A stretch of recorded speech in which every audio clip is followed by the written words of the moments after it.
I have a rule that I've developed over all the years I've covered the playoffs that you never overreact to game one.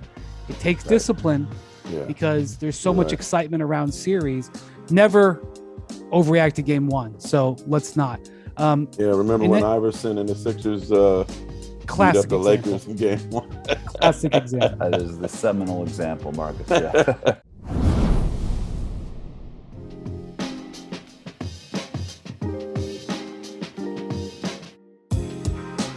Hello, welcome to the Hoop Collective podcast. We talk about the NBA, which we're doing on Monday morning, the first Monday morning of the playoffs.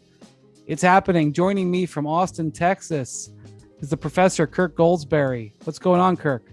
Not much. Just recovering from that first great weekend of playoff basketball, Brian. For sure. And joining me from Oakland, California, but I believe he's flying down here to Phoenix, where I am right now. I was at the Suns Pelicans game one on Sunday night. Is Anscape's Mark J. Spears. What's up, Spears?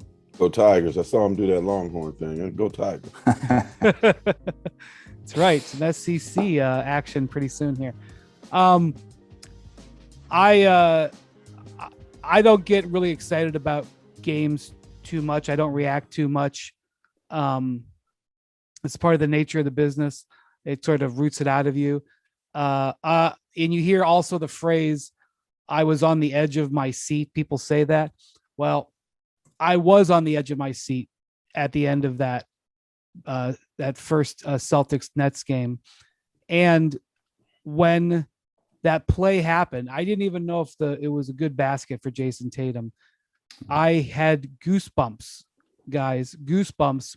And I just at the intensity of the moment. I didn't even know how it played out initially. Spears, it was one of the great ends to the season, to a game, for a game one. I've never seen a first round game one have that kind of intensity. It left me with a lot of questions, but I think the number one question was this for me. I don't know about for you. I can't believe this is a first round matchup, and it's a first round matchup for so many different reasons that were way beyond the end, the way the game ended. Yeah, I was actually listening to it on the radio. Wow. Old school. And it was going to Nuggets practice, and there was Sean Grandy and Cedric Maxwell. And after the basket, Cedric Maxwell yelled out, "Grandma's gonna make you a sweet potato pie." I don't know what that meant, right? But I was like, oh, I guess that's gonna be the, with the bird steals the pass, and Grandma makes a sweet potato pie. That's gonna be in there lower now. I miss going to Boston games, man. I got to cover them closely for 2 years. And for those people who haven't been there, that's one of the greatest places to see games. But to answer your question, I know I'm dancing around. This might be the best parody that I can remember and since beginning to cover the NBA in '99, man. Like, they're really, and Brian, you saw it last night, like, Pelicans are pretty good. Like, that's an 8 seed. Like, the Suns had to work for that game. And usually, teams get pounded. And, I think the Hawks were a little tired. I think they'll fare a little better.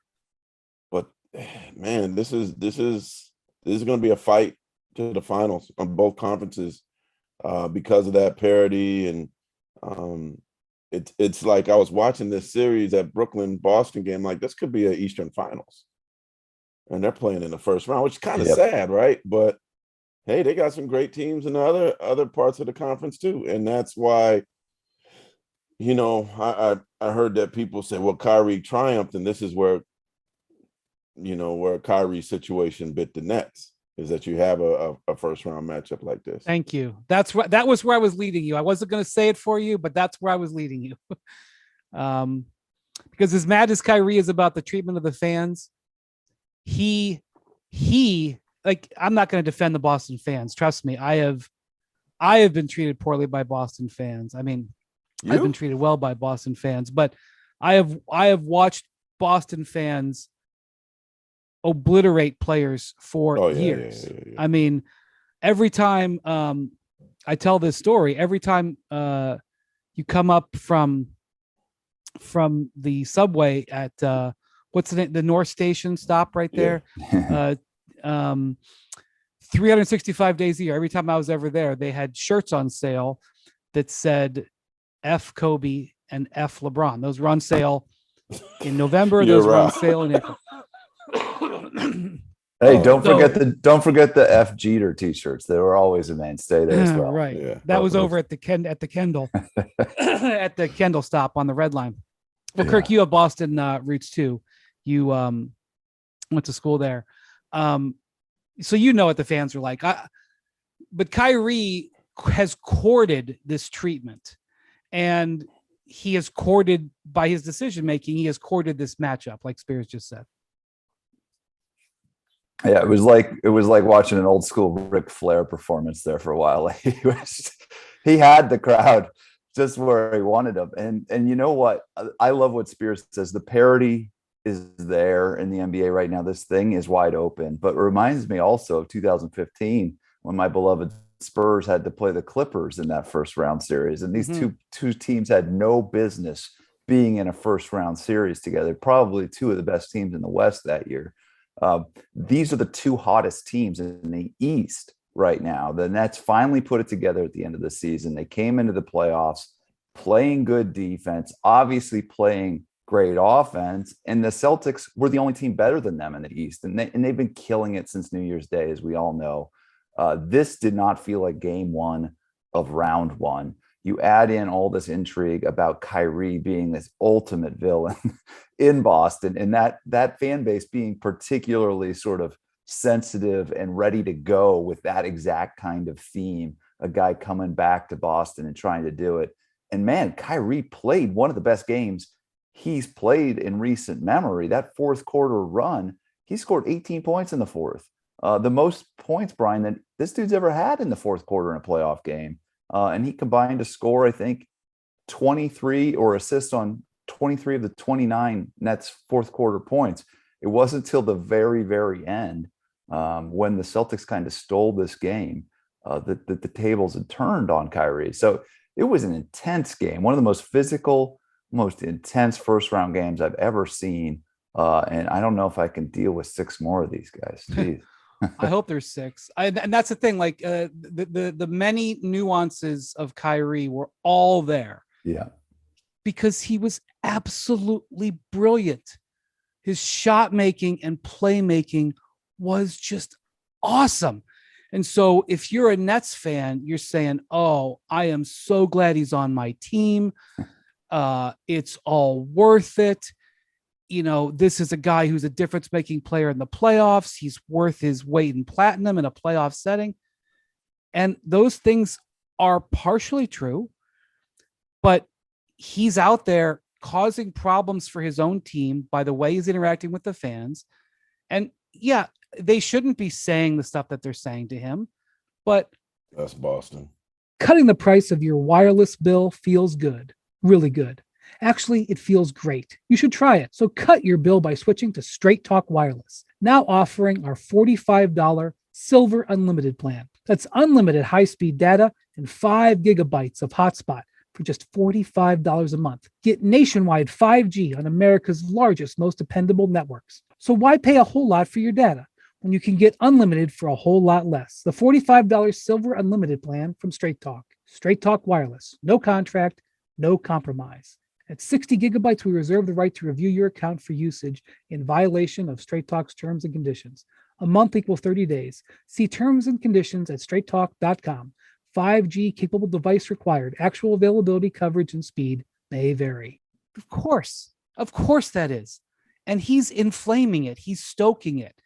And, you know, I appreciate, in a vacuum, I understand his comments about how he doesn't deserve to be treated that way. No person deserves to have those things said to him, but he knows the lay of the land and he's putting gasoline on it. So I can't absolve him. He knows the cameras are on him nonstop. He knows he can't flick off somebody the back of his head like it's, you know, in grade school and it's nobody's going to see it. He knows he can't walk through the tunnel of an arena with 500 cell phones there and scream at a fan. is it ridiculous that the fans, was in Boston last year, Spears, right, where somebody threw a bottle at him? Yeah, and I think Tyler Johnson, like almost got hit by it, and a security saw Right. it or something. Yeah, Absolutely unacceptable. Yeah. Absolutely unacceptable. Completely bad statement on the fans. But he knows that's who he's. So that's the other thing. And then the end of the this game, thing is scary too, Brian. Is it's like it just takes one stupid inflamed fan to make this like a horrible situation. Right. And I'm worried about it. There's 20,000 people there. Most of them will just probably boo, talk a lot of stuff. And then there's just that one dummy, man. That's what makes me nervous about any situation like this. The one guy that, all right, I'm gonna take my savings and buy a ticket because I'm tired of this guy. Right? Well, something stupid, man. And Kyrie, can you imagine like sitting down with Kyrie and going, "Hey, Kyrie, listen, man, I know this is very upsetting, but can you just tone it down for this series? Can you just block it out, just for the good for the good of you and the team?" I think that would actually go against it. I think if someone of authority, not that anybody has authority over Kyrie, I think if somebody had authority, like let's say Sean Marks or Joe Tsai, I think that would almost be counterproductive. But hey, I'd be lying. See, and I think you guys agree with me because we're all from the same era. I love it. It's like what we grew up watching, man. Come on, Brian. Like, let's not be totally like PC. I love seeing these battles, man. Like, I love it, but that's don't what we like grew it. up on. That's what we saw early in our careers. The Kobe going there, like, I was on Jordan the edge of my seat. Detroit, and like Bird used to go to LA, and Magic in Boston. Like, come on, man. Our this league has gotten so, cookie cutter, nice and sweet, and hey, I'm gonna hug you after the game, dap you up, and let's go pop bottles. I like this. Hey, you are exactly right, but I'm just saying. Then I just don't want nothing bad to happen. But right, of course, I love this. But I'm saying don't go then give interviews for all the fans to see where you stoke the fire. I mean, go do it on the court. But also, by the way, at the end of the game, Kirk, when Kyrie wouldn't give the ball up on the double team, that was a hurtful moment. That was Kyrie doing, like, I would say he's doing too much with the fans. As great as he was, you got to give the ball up there. And the Celtics knew exactly what they were going to do. And look, there was a percentage chance that Kyrie was going to beat that double team. The guy's beaten 1,000 double teams, but the best and worst of Kyrie contributed to the way that game played out. Yeah, and you got to look back at that incredible sequence. Everybody's going to remember this game, guys, for the Tatum shot. And they should. That was incredible. I think it was the first buzzer beater in that storied franchise's home game history, which is kind of incredible. But it was 84-69. Boston was kicking their butt with 6 minutes left in the third. They opened the fourth with an 11-point lead, and then Kyrie goes to work. And that 11-point lead was a 1-point deficit for Boston 4 minutes into the fourth. And it sure looked like, man, Boston was about to blow this game. And with 45 seconds left, I think one of the biggest shots of the game, obviously, is Kyrie hitting a step back in Marcus Smart's face from 28 feet. This is a guy a lot of people think is Defensive Player of the Year, and I'm not mad at them. But Kyrie, just to contextualize what happens after that, Brian, he hit that shot in a tie game with 45 seconds left against one of the best defenders on the planet to take a 3-point lead, and he's so cool coming back down the other end. But it's in that context that you look at the next trip down. Jaylen Brown scores on an ATO, just powers by Bruce Brown and makes it a 1-point game.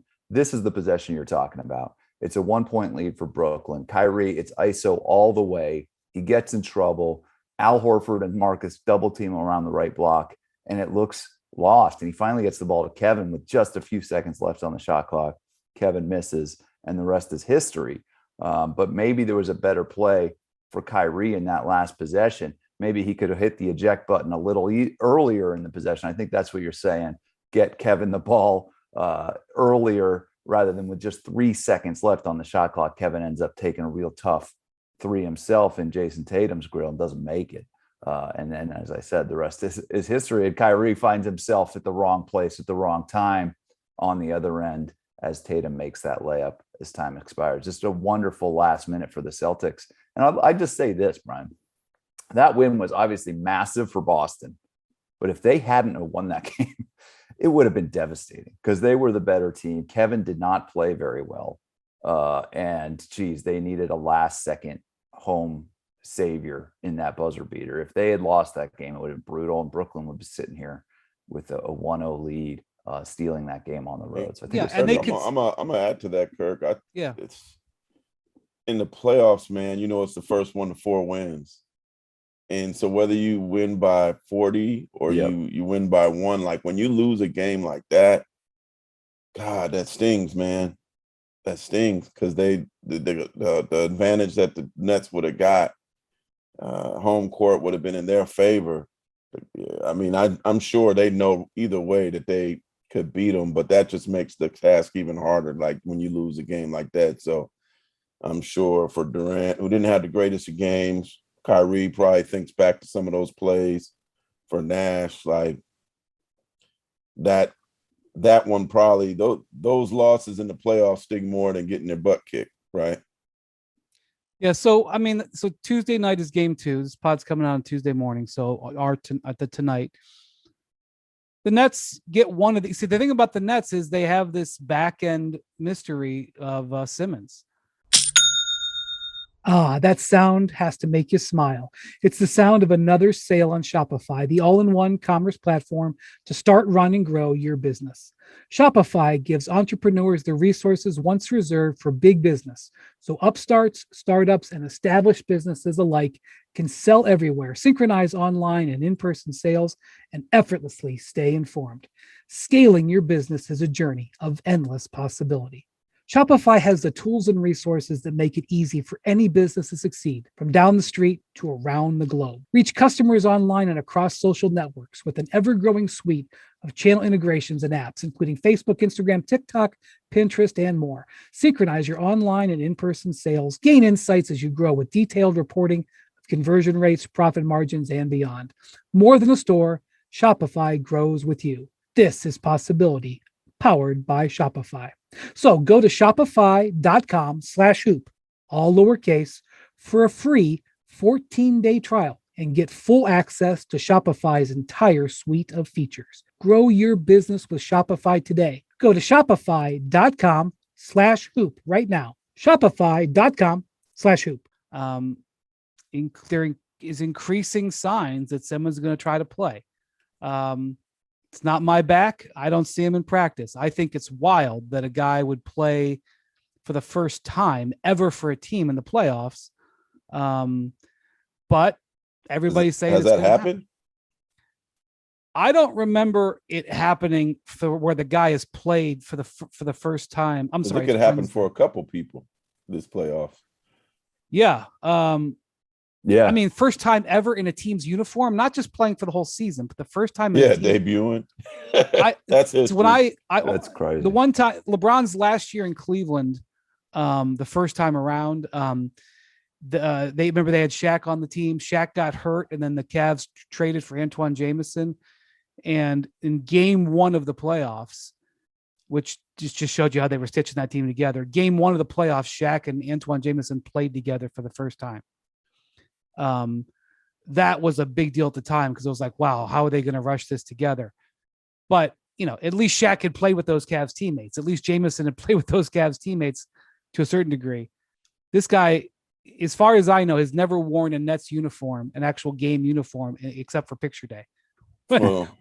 Okay. So, but that is out there. Yeah. And so if you're the Nets, you're thinking, just extend this series, just extend it. So they win game 2 on Wednesday, which absolutely they can. And I will say this, one of the things that I really was clear to me, it is very rare that a team's size bothers Kevin Durant. He is one of the guys I've said it's almost his shot. You almost can't defend his shot because of how tall he is and of how he puts the ball way over his head. Well, he got thrown off his game by the Celtics size. Also, the officials in the game allowed physical play, and it wouldn't surprise me. I don't know. We're doing this on Monday morning, so we haven't heard what the Nets might say at practice on Monday and Tuesday before the game. But it wouldn't surprise me if I were, the teams that I've covered, they would have a meeting and decide, hey, we're going to begin to apply pressure to the referees. If I'm Steve Nash, I'm coming out and saying, you can't let these guys manhandle our guy like this. You got, it was unacceptable the way Kevin Durant was officiated. Like, this is what I would normally see in a playoff series is trying to affect the officiating, because one of the big things that happened in this game was Durant was unable to have freedom of movement, and that really bothered him. He played a poor game.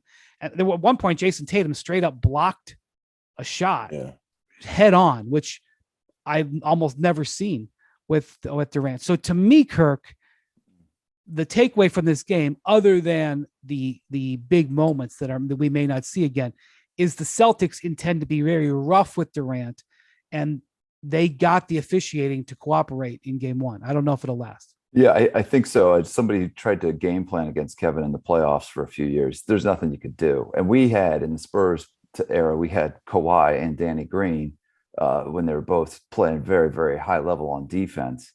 And it's very difficult to do anything because he's so talented. And as you mentioned, his shot is so high off the ground and obviously very accurate.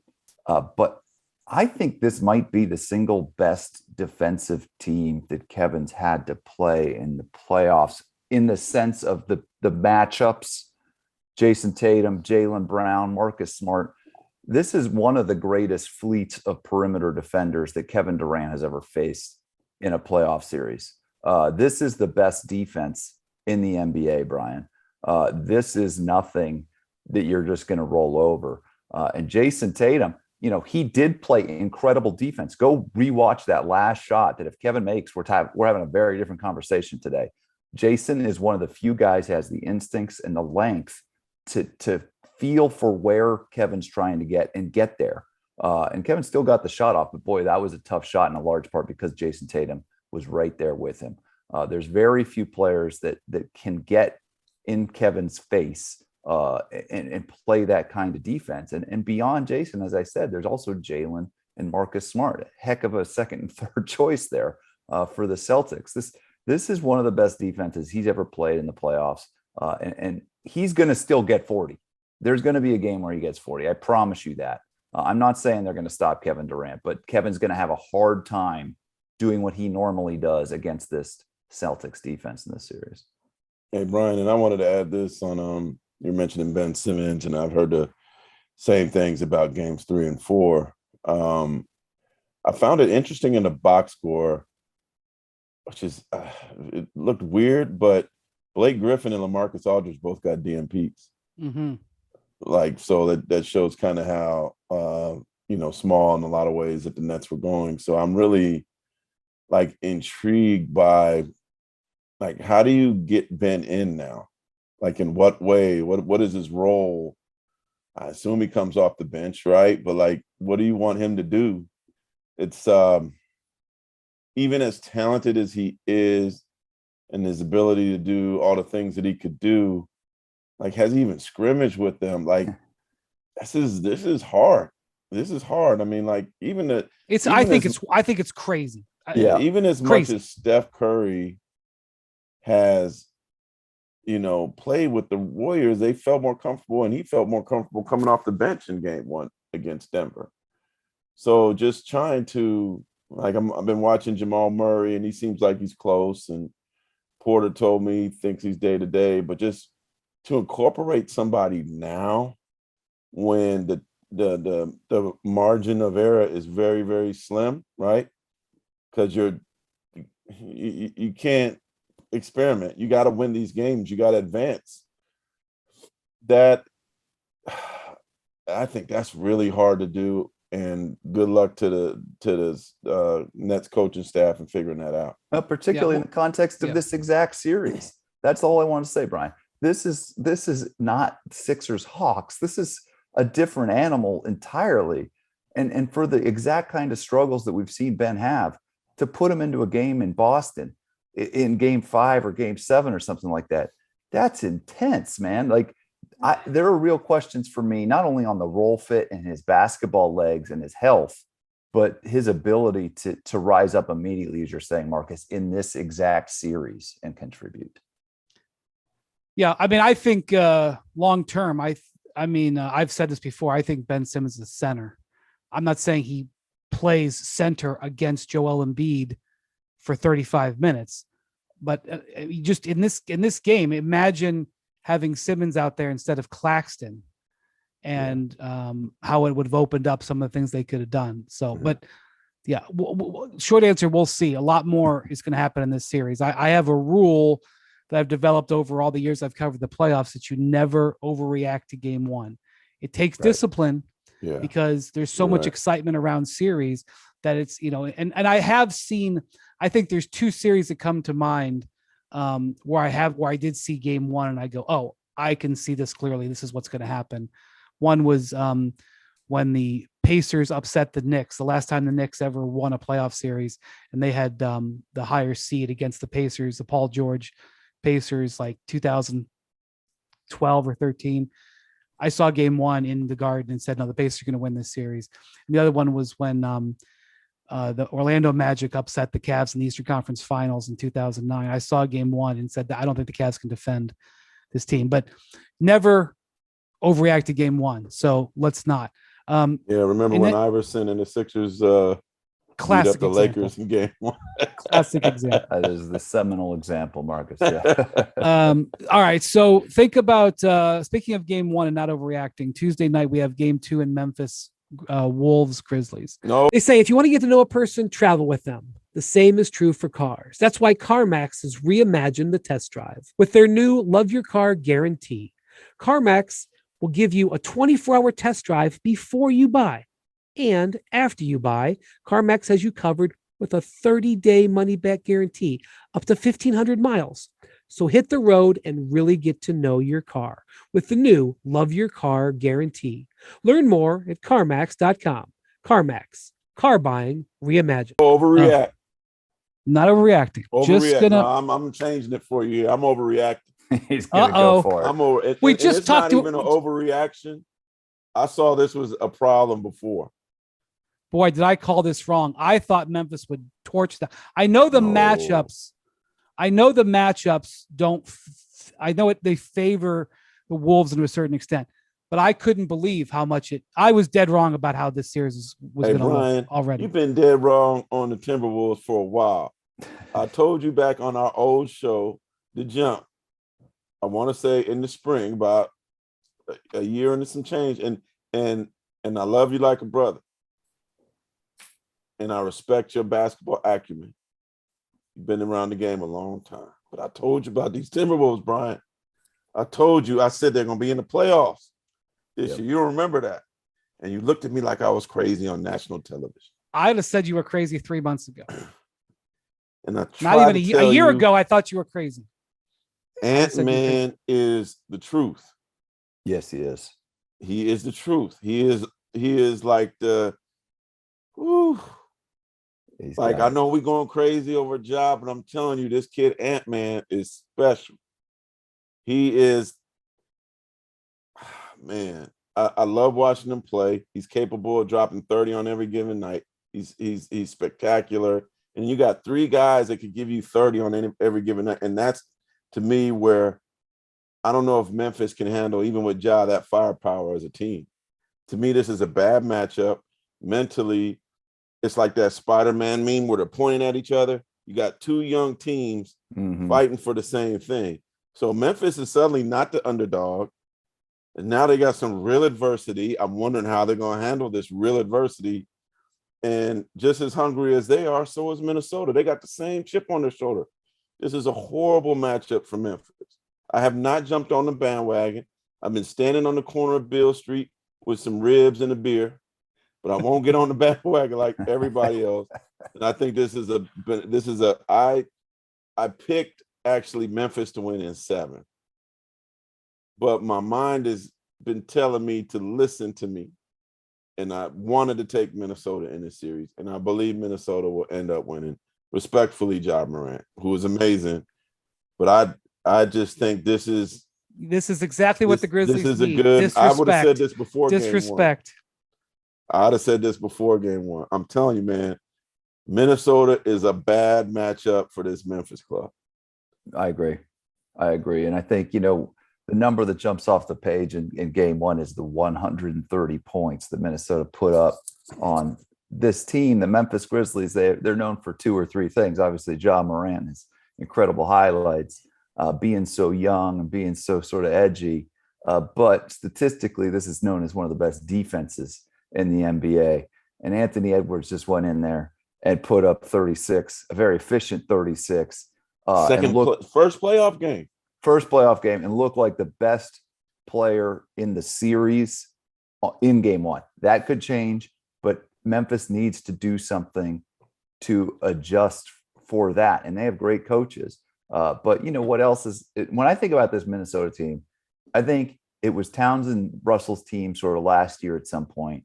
And at some point in the last few months this year somewhere, this became Anthony Edwards and Pat Beverly's team. A very big personality transplant has occurred. And this team is now one of the edgiest, most dangerous young teams in the NBA. And that was on full display in Game 1, where they went in and said, we're going to take this game. One of the reasons I have been skittish about the Wolves is because I was there before, Spears. Several incarnations ago, I thought the Wolves, at one point, I think I even said they were going to win 50 games, and they won like 33. I believed in them before and was repeatedly let down.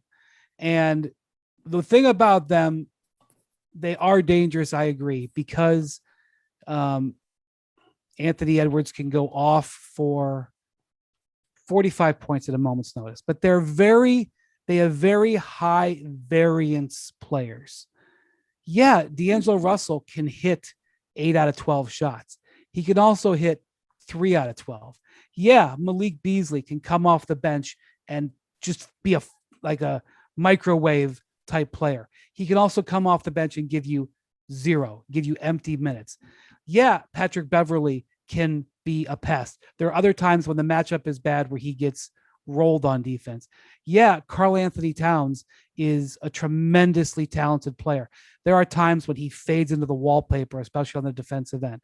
Now, if you are making the argument that that was the old Timberwolves, and that with Chris Finch and with an older, more confident Towns, and with Beverly injecting them with a different spirit, and with their collective we're young and we're angry and we're going to show you, and we're going to give right back to Memphis, and we're going to beat our chest when we win a play-in game. That, like, if you want to push that back on me, that's a case.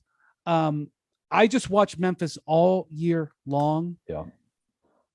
Slice people's throats, just be absolute killers. And absolutely major credit to the Wolves for coming in and just punching them right in the face. They look like the better team from jump. I agree. I agree. And, I was at this Pelicans Suns game. We didn't even hear Sunday. Whoop that trick. They didn't even get to play it.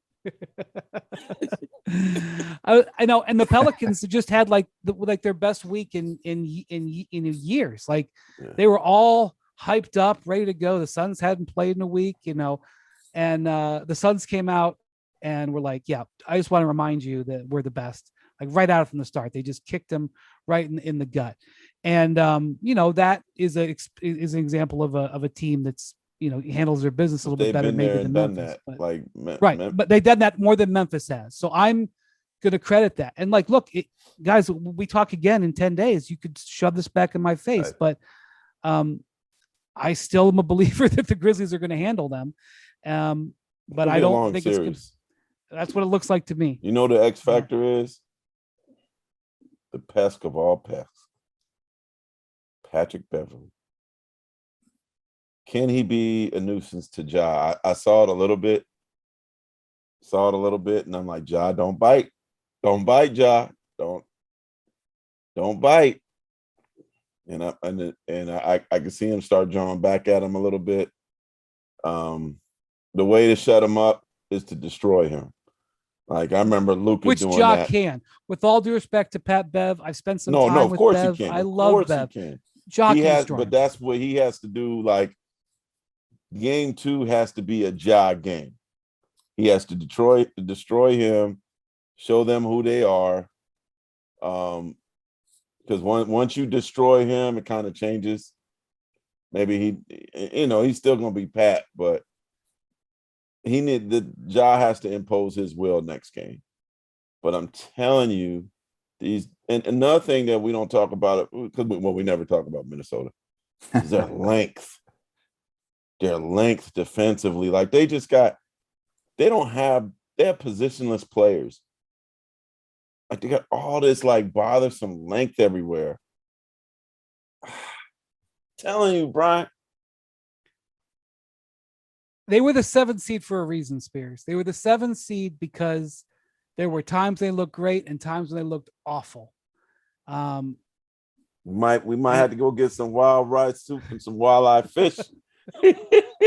Watching who they play, Golden State, maybe, right?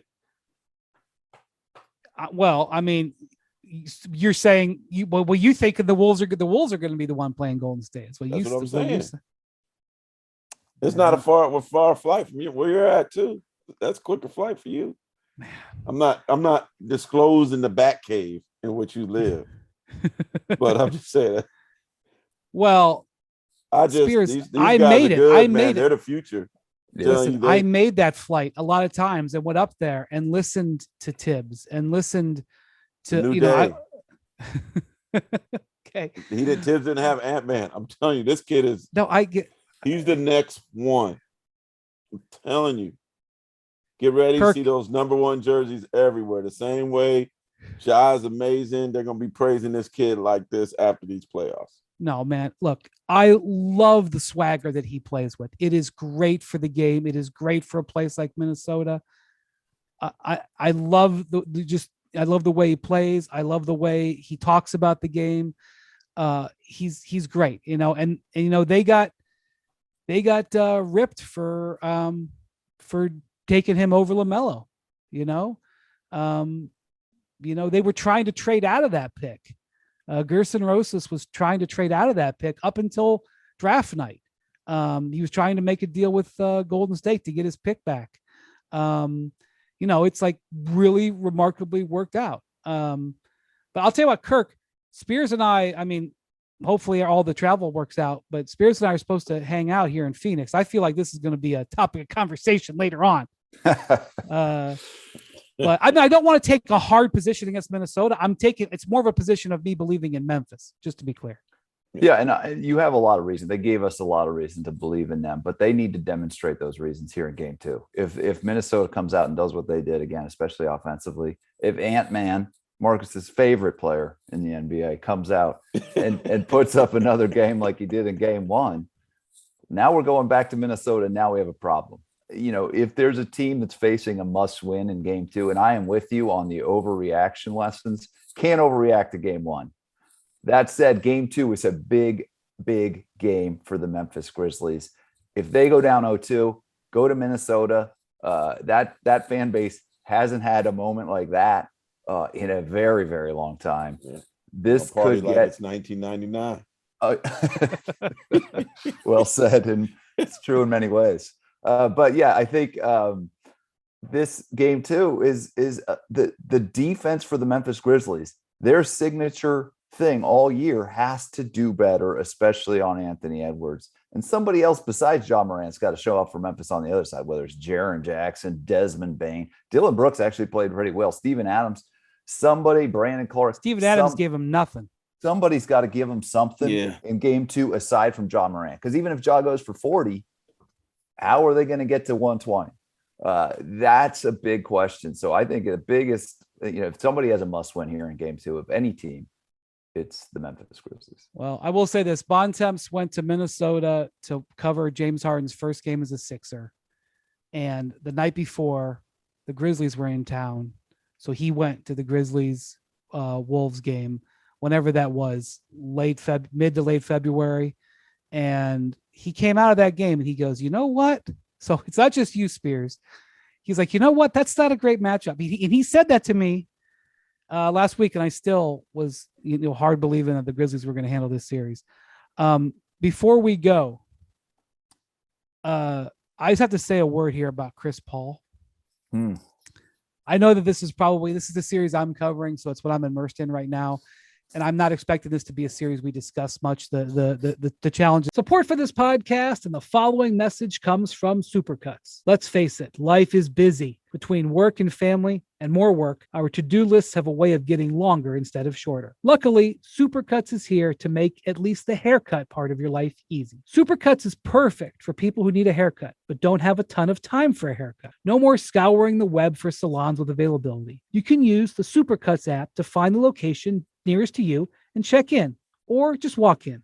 Another bonus, the salon shows estimated wait times, so you know exactly what you're in for. That way, you're only in salon when you need to be, and don't expect to stay a while. As for the cut itself, it's always super solid, thanks to Supercuts' highly trained stylists. Get in, get out, and get to that thing that you needed a haircut for. Whether you've got a big presentation coming up or a wedding, or you just need some upkeep, Supercuts makes getting a haircut effortless. It's not just any haircut, it's Supercuts. Check in now on the Supercuts app or on supercuts.com. For the Suns are ahead. Chris Paul had a 19-point fourth quarter. It was late on Sunday. It was the last first game. Incredible performance. What was so amazing about it is all the terminology that the Pelicans use is pretty much the same as what the Suns use, because Willie Green was an assistant and he brought a lot of it over to New Orleans. And so Chris Paul, Larry Nance Jr. was playing really well. He had led a comeback, and Chris came into the game and he heard the coverage. I mean, he would have figured it out anyway really quick, but he heard the coverage code that Willie Green yelled out, and he knew what it was. And he just absolutely took apart the Pelicans defense for about 5 minutes, scored 17 points in 5 minutes. I don't think Chris Paul can play better than he is right now. His late game play this year was as efficient and devastating as any player I've ever seen, in so much as that he always delivered.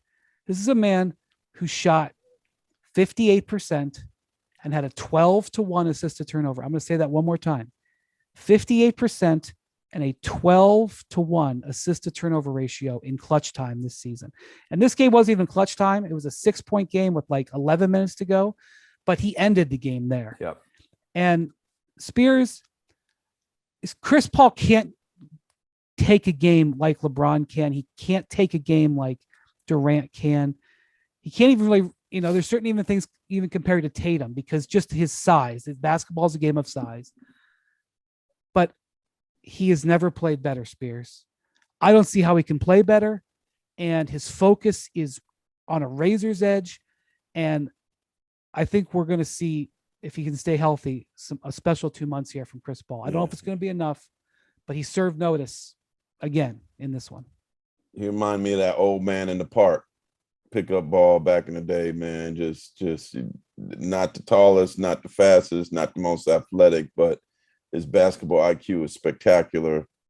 And he just makes the game. He looks so easy. He slows it down. And that was fun to watch. Yeah.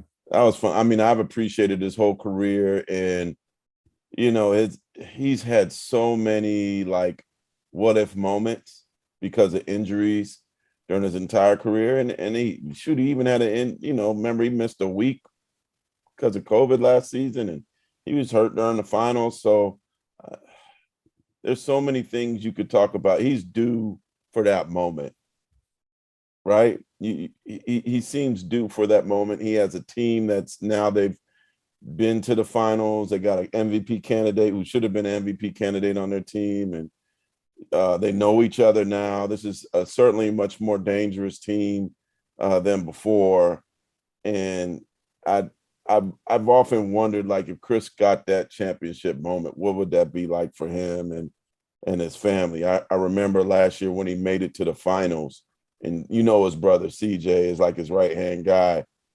Chris got an extra finals hat, and before they got on the plane back to Phoenix, went to the Ritz-Carlton in LA and sought his brother out so he could give him the finals hat too, so he could be a part of it. There's another hat he wants to give his brother, right? And Yeah. It ain't gonna be easy, but if he could stay healthy, I can only envision like what mentality he would have back in the championship level. Yeah, not only that, but he was pouring salt. He was doing his classic Chris Paul pouring salt. He was barking at Willie Green, who he really likes, but he was letting him know, don't put that defensive assignment out there on me, sir.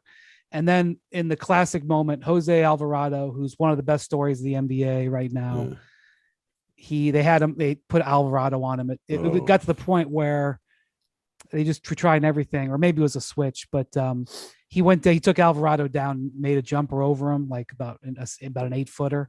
And then he said, too small, small to Jose Chris Paul saying too small to the rookie.